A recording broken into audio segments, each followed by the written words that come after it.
Film की शुरुआत में हम भीषण जंग का दृश्य देखते हैं। चारों ओर तबाही का मंजर है।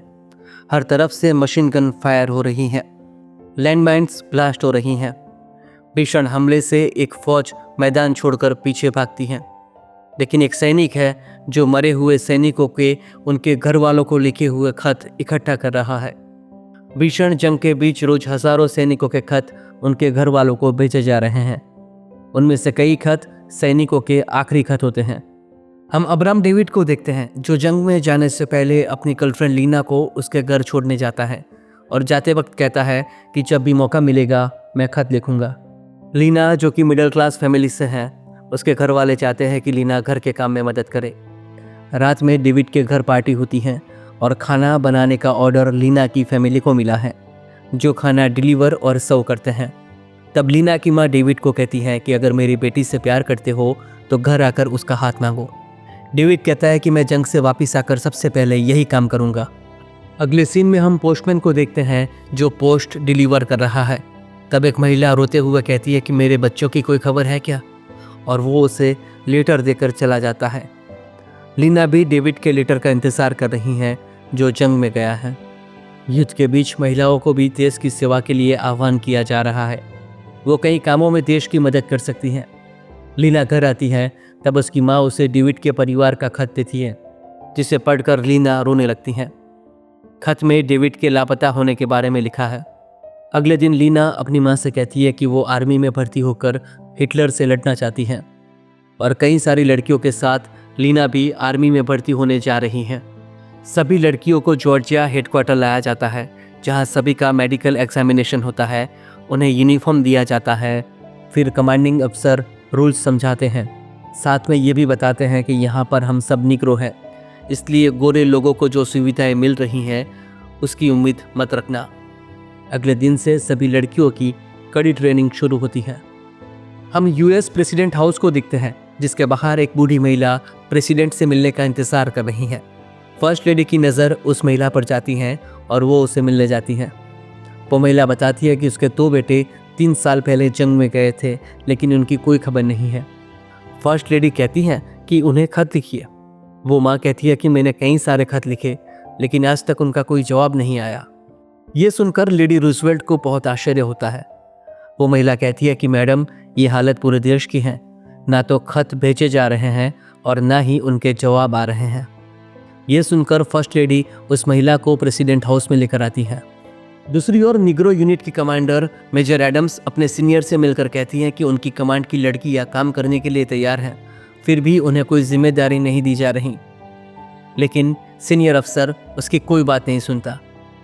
दूसरी ओर फर्स्ट लेडी खत न मिलने की समस्या प्रेसिडेंट को बताती है और प्रेसिडेंट आर्मी अफसरों से मीटिंग करते हैं, जहां वे बताते हैं कि खत पहुंचाने का सिस्टम डिस्टर्ब हो चुका है, क्योंकि सारे व्हीकल को फ्रंट लाइन पर सामान पहुंचाने के लिए इस्तेमाल किया जा रहा है, इसलिए खत वक्त पर नहीं पहुंच रहे और लाखों खत इकट्ठा हो चुके हैं। जनरल कहते हैं कि फ्रंट लाइन पर सैनिकों तक सामान पहुंचाना हमारी प्रायोरिटी है। तब प्रेसिडेंट रूजवेल्ट कहते हैं कि आपको भी ये समझना होगा कि घर से आने वाले खत सैनिकों तक पहुंचाना इतना ही ज़रूरी है, उसी से सैनिकों का मनोबल बढ़ता है। प्रेसिडेंट को बताया जाता है कि पूरे देश का ये हाल है। सभी सैनिकों के माँ बाप परेशान हैं कि उनके बच्चों के खत आखिर उन्हें मिल क्यों नहीं रहे। तब आर्मी जनरल कहते हैं कि देखो, ये बहुत मुश्किल काम है, क्योंकि देश भर के सैनिकों के खत को सही तरीके से बांटना और डिस्पैच करना बहुत मुश्किल है। तब वहाँ मौजूद एक महिला जनरल को कहती है कि विमेंस आर्मी कोर की निग्रो यूनिट ये काम कर सकती हैं और वे सभी खत डिलीवर करके दिखाएगी। आर्मी हेडक्वार्टर में सभी सैनिक मिलकर मूवी देख रहे हैं। तभी वहाँ गोरे अफसर आकर निग्रो यूनिट की लड़कियों को पीछे बैठने के लिए कहते हैं। उनमें बहस हो जाती है। मेजर एडम्स इनकी शिकायत करने जाती हैं। तब उन्हें बताया जाता है कि तुम और तुम्हारी बटालियन 6888 यूरोप जा रही हैं। मेजर एडम्स को प्लेन से और उनके सैनिकों को जहाज से समुद्र के रास्ते यूरोप भेजा जाएगा। मेजर एडम्स को पता चलता है कि उन्हें पोस्टल बटालियन के तौर पर काम करना है। यूरोप पहुंचकर मेजर एडम्स की मुलाकात जनरल से होती है, जहां जनरल लेडी अफसरों का मजाक उड़ाते हैं और कहते हैं कि तुम्हारी बटालियन अभी जहाज में है, अगर जर्मन यू बोट से मुकाबला हुआ तो वे पानी में ही समा जाएंगे। मेजर एडम्स जनरल की बातें चुपचाप सुनती हैं। जनरल जाते हुए कहते हैं कि आते ही तुम्हारी बटालियन को मार्च करना होगा। दूसरी ओर समुंदर में तेज तूफान है, जिसके कारण जहाज में मौजूद लेडी सैनिकों की हालत बेहद खराब हो रही है। 855 महिला सैनिकों को बिना मिलिट्री एस्कॉर्ट के सिविलियन जहाज में भेजा जा रहा है। कई महिलाएं लगातार वॉमिट कर रही हैं। मेजर एडम्स को उनकी काफ़ी फिक्र हो रही है और वो कैप्टन से बात करती है कि खत भेजने जैसे छोटे काम के लिए हमें चुना गया, इससे क्या हम अपने आप को साबित कर पाएंगे।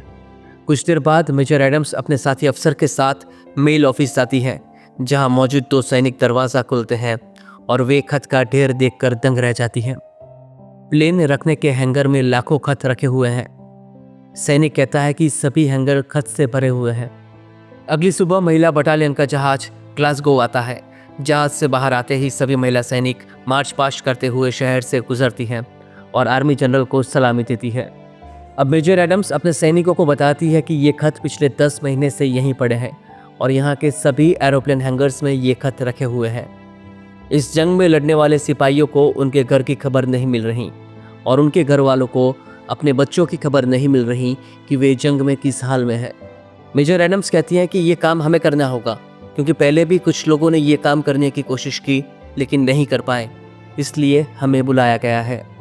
इस काम के लिए हमें सिर्फ 6 महीने दिए गए हैं, जो कि काफ़ी कम है। हमें मिशन की तरह इस काम को करना होगा।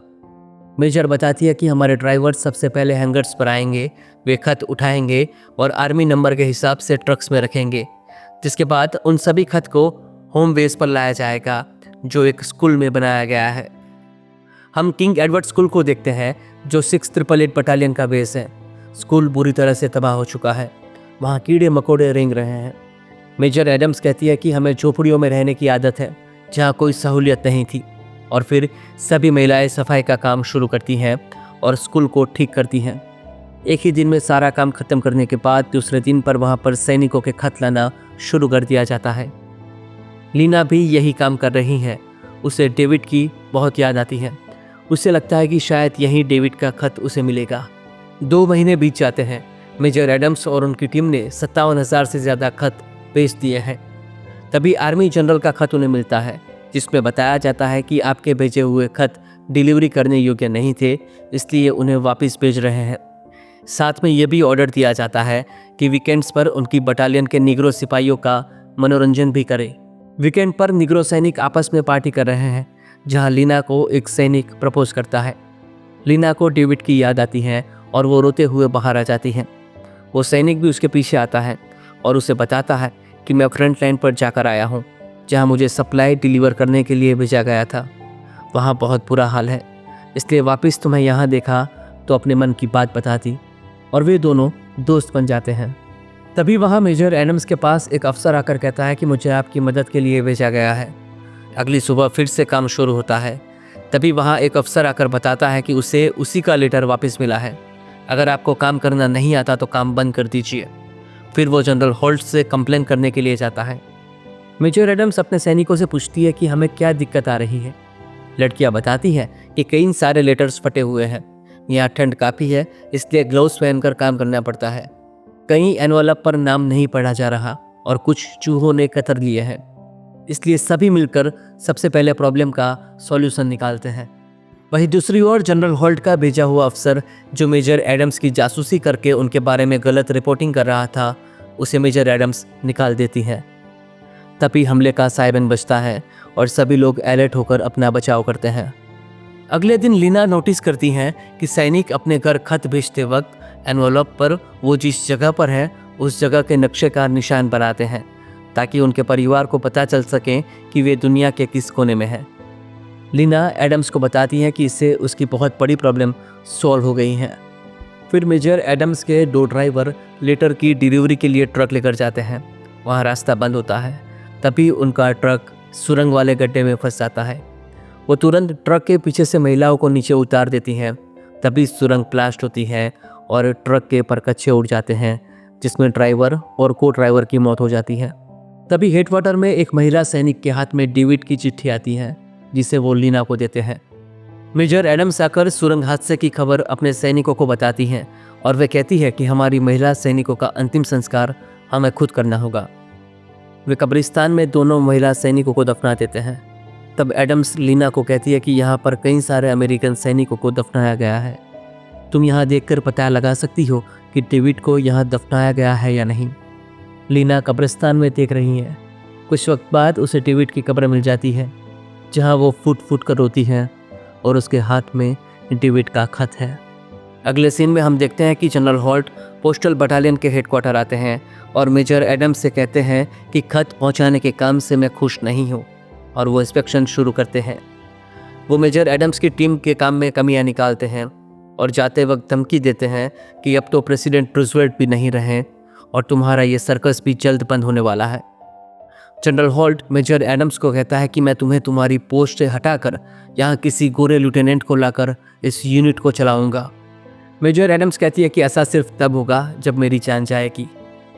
वो कहती है कि मेरी यूनिट की लड़कियां बेहद ठंड में दिन रात काम कर रही है, उन्हें कोई भी सुविधा नहीं मिल रही और आप हमसे भेदभाव कर रहे हैं। ये सुनकर जनरल वहाँ से चले जाते हैं और सभी लड़कियां मेजर एडम्स के लिए तालियां बजाती हैं।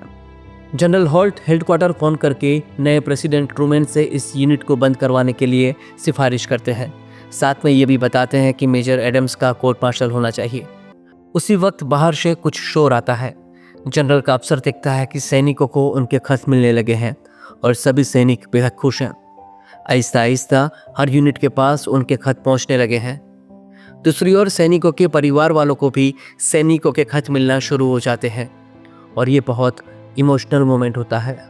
अमेरिकन आर्मी के अफसर बटालियन 688 को सैल्यूट करके उनका सम्मान करते हैं और उनके काम के बारे में अखबारों में भी बताया जाता है।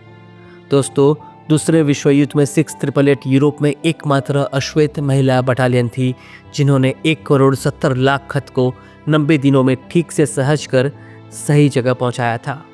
अमेरिका के राष्ट्रपति ने इस काम को सराहा और उन्हें यही काम करने के लिए फ्रांस भेजा गया, जहां उन्होंने लाखों खतों को सही से अपनी जगह पर पहुंचाया। लेकिन तब उनके काम की कदर नहीं हुई। फिर सालों बाद अश्वेत महिला बटालियन को मेडल देकर सम्मान किया गया। फिल्म के अंत में 688 बटालियन के रियल फुटेज दिखाए जाते हैं और इसी के साथ सच्ची घटना पर आधारित ये फिल्म समाप्त हो जाती है।